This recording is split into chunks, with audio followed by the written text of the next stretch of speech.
Thank you everyone for taking the time to tune in today. Today's episode of the Topping Show is proudly sponsored by Topping Technologies. Topping Technologies is an IT, value-added reseller and services company with a special proficiency IT security. Heck, I see their founder at least twice a day. Gotta say he's quite handsome and brilliant.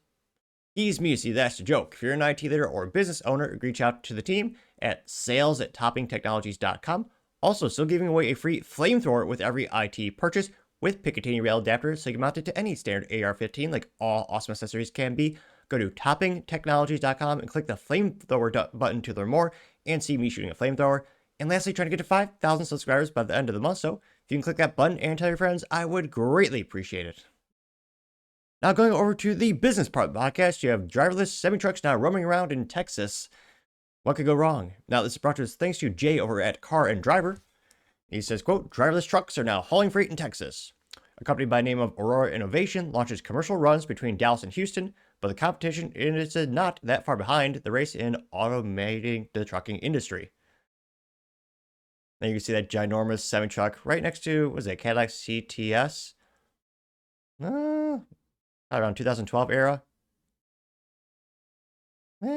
Give or take a couple years.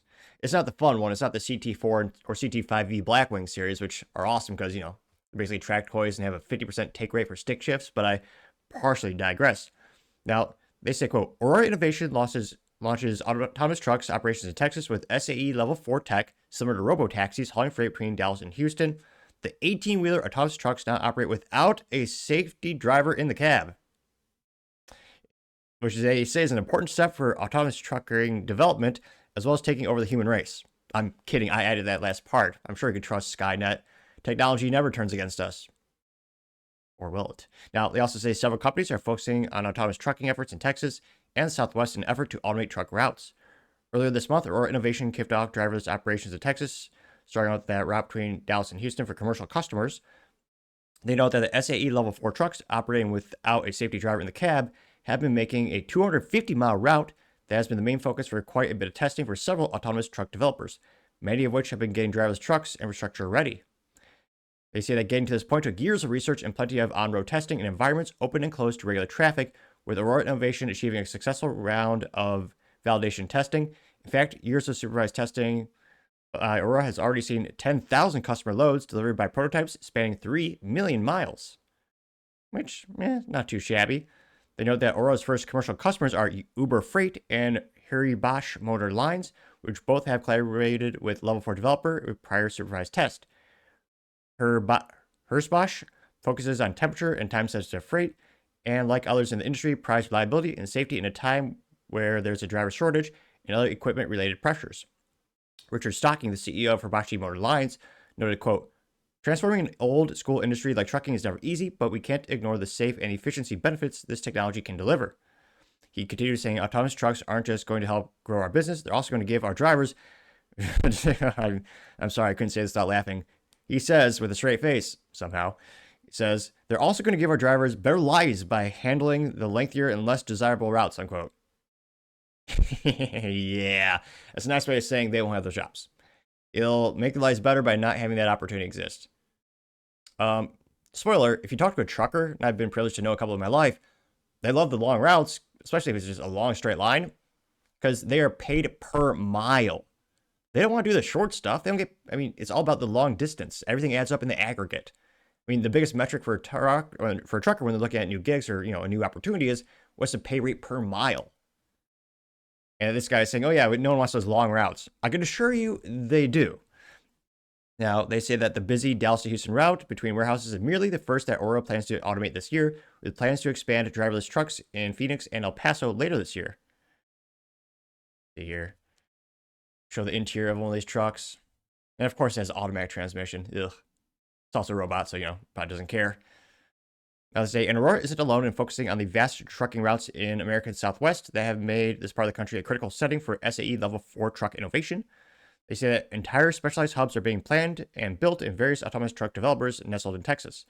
SAE Level 4 tech itself is analogous to robotaxis, but only to a point. Driverless trucks need to look much further down the road than the robotaxis in busy cities and take steps to respond in situations that wouldn't unfold for after a few seconds. This includes the ability to see pedestrians in the dark from hundreds of yards away and be able to predict when another car might run a red light. They also say, so to reach the sensor hardware took further out of space and time. The trucks cannot stop on a dime. CEO, co-founder of Aurora, Chris Urmson says, quote, we founded Aurora to deliver the benefits of self-driving technology quickly, safely, and broadly. Now we are the first company to successfully and safely operate a commercial driverless trucking service on public roads, unquote. They say that with the successful on-road launch earlier this month, it's becoming clear that we'll look back in 2025 as a pivotal year for driverless trucks and launch Aurora's commercial service. One of the next questions about the autonomous truck cottage industry will have the power well before the question of profitability. It's just how seamless the freight run process can be achieved with greater distances inside Texas with dozens of trucks operating at once and being monitored remotely. They note that achieving a greater scale of operation will be among the best big tests for Aurora and others. Which, yeah, it'll be interesting to see.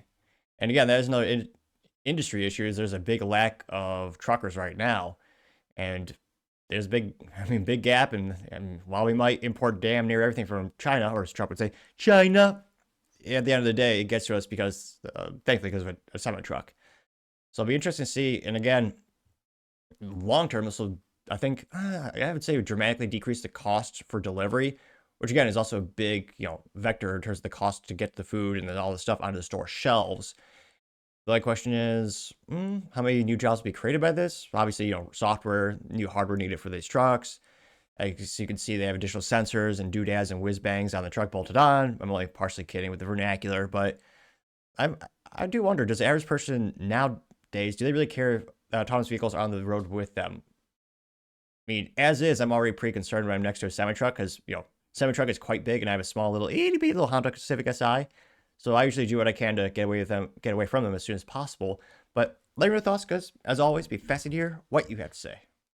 Thank you everyone for taking the time to tune in today. Again, trying to get to 5,000 subscribers by the end of the month, so if you can click that button, I greatly appreciate it. Also, give me a thumbs up, thumbs down, or comment. It's a great way to give me some additional feedback, letting me know how I can make the show better and better. And lastly, don't forget to take time to tell your family, tell your friends, tell your coworkers, heck, tell your enemies, tell anyone and everyone. Just stay safe and fight the good fight.